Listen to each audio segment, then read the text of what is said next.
দিয়ার জন্য আমি সাজগোজ এখানে বার করে দিচ্ছি, এটা কি কি সাজবে না সাজবে। দিয়া তোমার কেমন লাগছে বলো? সেজে খুব ভালো লাগছে।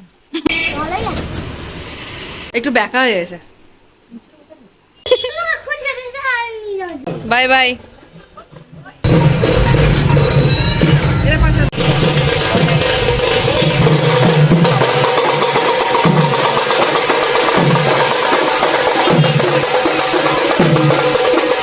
হ্যালো বন্ধুরা, তোমরা কেমন আছো? আশা করি ভালো আছো, আর আমি অনেক ভালো আছি।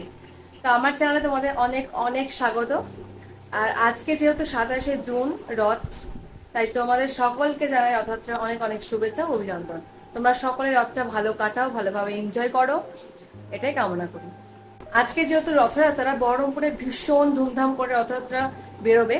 প্রতিবারের মতো এবারও রথ বেরোবে, তবে এবার একটা টুইস্ট আছে, সেটা হচ্ছে এবারে 3টে জায়গায় 6টা রথ বেরোবে গাইস। 6টা রথ বেরোবে আর খুব জাঁকজমক ভাবেই সাজানো হয় রথ। তোমরা সকলে এসো বহরমপুরের রথ দেখতে, আশা করি তোমাদের ভীষণ ভীষণ ভালো লাগবে। আর আমিও যাচ্ছি রথ দেখতে।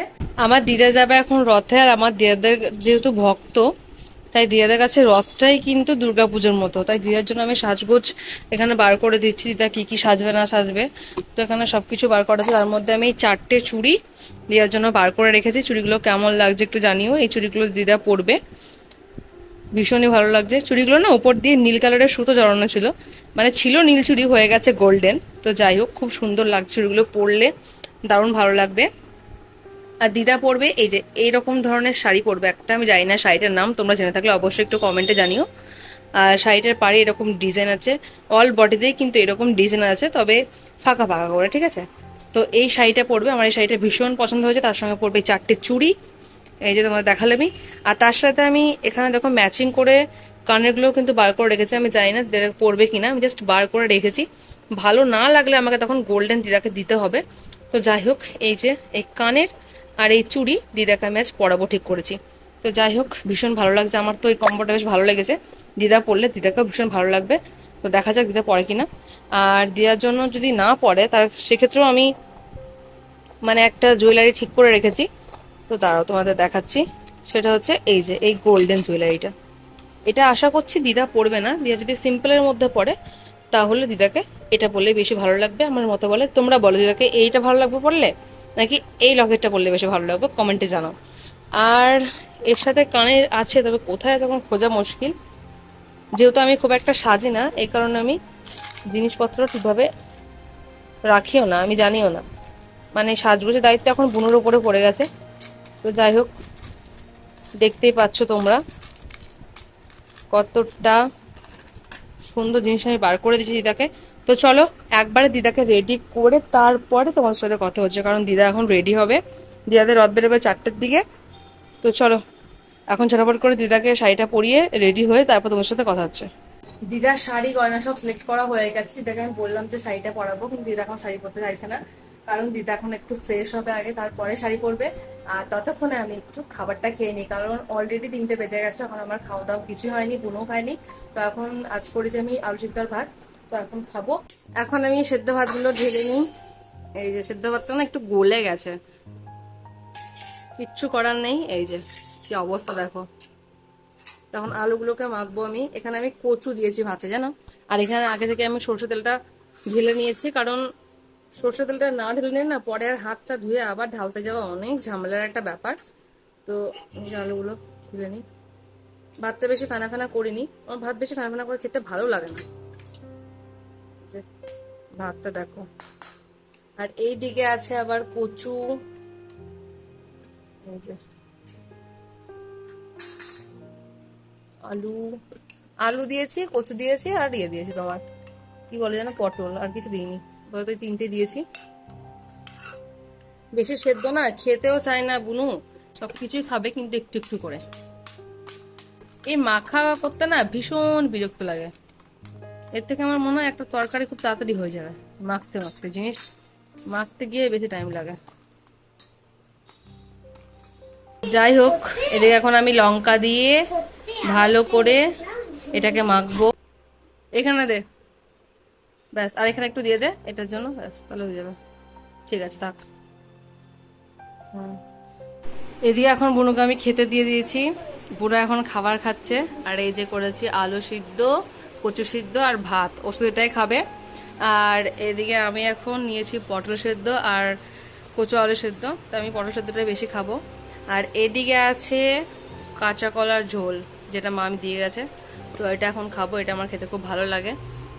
গাইস, খাওয়া দাওয়া আমাদের কমপ্লিট হয়ে গেছে। আর খাওয়া দাওয়া করে ওঠার পর দেখছি দিদা চলে এসেছে আমাদের ঘরে, কারণ দিদাকে এখন রেডি করাবো, দিয়া যাবে রথে। তো এখন দিদা মালা জপছে, তো একটু পরেই দিদাকে আমি রেডি করাবো, তারপর তোমরা বলবে দিদাকে কেমন লাগছে। তো চলো দিদাকে রেডি করি, তারপর তোমাদেরকে ফুল লুকটা দেখাবো দিদাকে কেমন লাগছে। দিদার ফুল লুক কেমন লাগছে অবশ্যই কমেন্টে জানিও। দিদা তাকাও একটু, দিদা কেমন লাগছে জানিও দিদাকে। চশমাটা না বললে একটু বেশি ভালো লাগছিল, তাই না? ঠিকই আছে, ভালো লাগছে, চশমা তো পড়তেই হবে। তো যাই হোক গাইস, বলো কেমন লাগছে আমার দিদাকে। কানেরটা যেটা চুজ করেছিলাম সেটাকে আবার চেঞ্জ করতে হয়েছে দিদার। আর এখন জপা ব্যাগ নিলে ফুল রেডি। ও মাথায় ঘুমটা নিল না তো, মাথায় ঘুমটাটা একটু দিয়ে দিই সুন্দরভাবে, তাহলে আরো বেশি ভালো লাগবে। গাইস দেখো এবার আমার দিদাকে কেমন লাগছে। দিদা পিছনটা ঘোরো একটু দেখি। এই খোপাতে আমি দিয়ে দিয়েছি একটু এই যে ঘোমটাটা এইভাবে দিয়ে দিয়েছি। আর এই যে দেখো দিদার ফুল লুক কেমন লাগছে অবশ্যই কিন্তু কমেন্টে জানিও। দিয়া তোমার কেমন লাগছে বলো সেজে? দিদা সব থেকে বেশি আনন্দ রথে যাবে, এখন দেরি হয়েছে, চলো কথা বলার একদম টাইম নেই।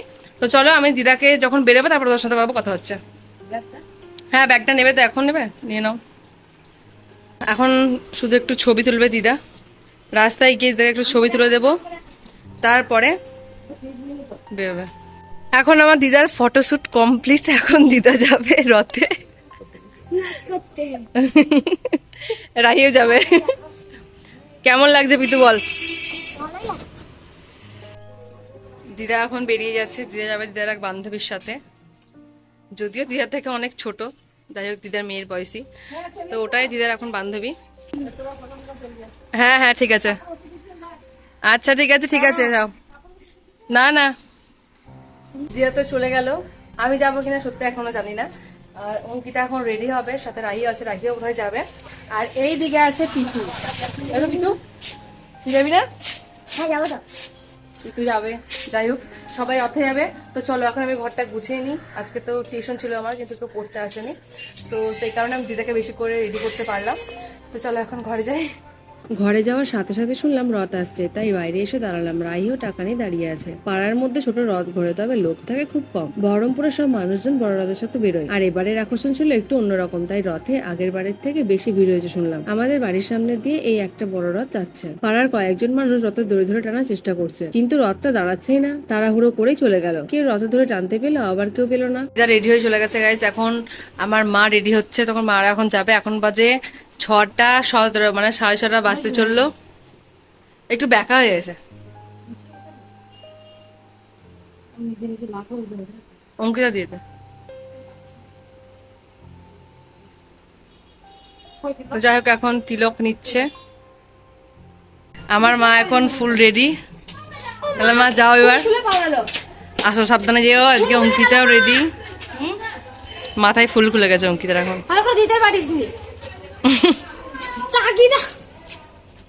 কি তাড়াহুড়ো বাবারে।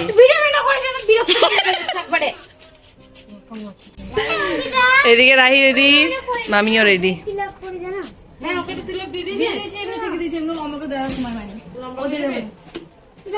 এখন কি করছিল কি হয়েছে কি? চলো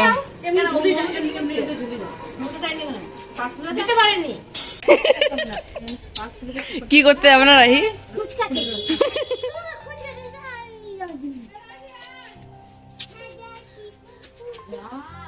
তো চলো দেখি, রাহি টাটা।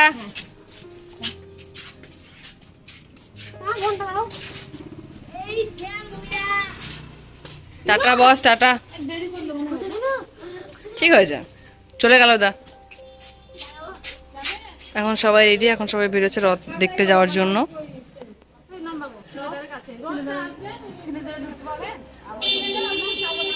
এই সামনে টোটো পেয়ে গেছে, তো টোটোতে যাবে।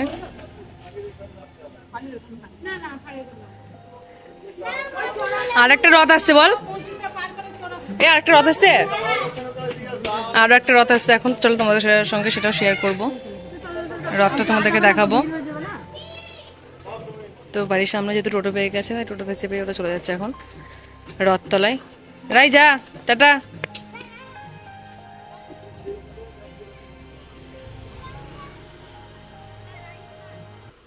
টাটা। যাওয়ার সময় আমার সঙ্গে ঝগড়া করে গেল, আর এখন টাটা দিচ্ছে। Bye bye.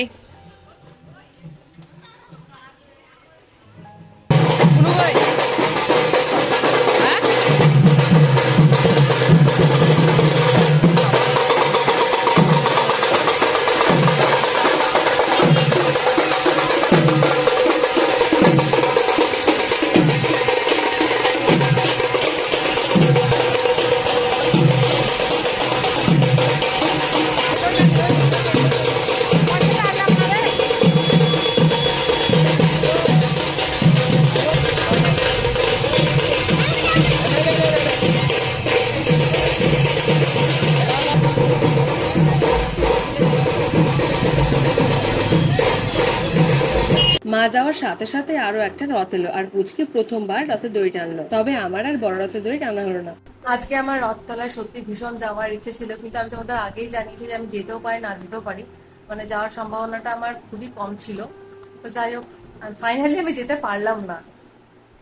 ঠিক আছে, তো মনটা তো আমার ভীষণই খারাপ, ভীষণই মন খারাপ। মানে আমার যেতে এত ইচ্ছা করছিল যে কি বলবো, কিন্তু যে যাওয়া হলো না, কিছু করার নেই, ভাগ্যে হয়তো নেই এবারে রথ দেখা।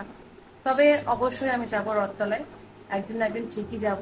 তো সেই দিন গিয়ে আমি তোমাদের সঙ্গে সবটাই শেয়ার করব, ছবি ভিডিও সব কিছু, মেলায় যাবতীয় কি হচ্ছে না হচ্ছে সবটাই আমি তোমাদের সাথে শেয়ার করব। তো তোমরা অবশ্যই আমার ব্লগে চোখ রেখো, তবে কিন্তু সেইগুলো দেখতে পাবে।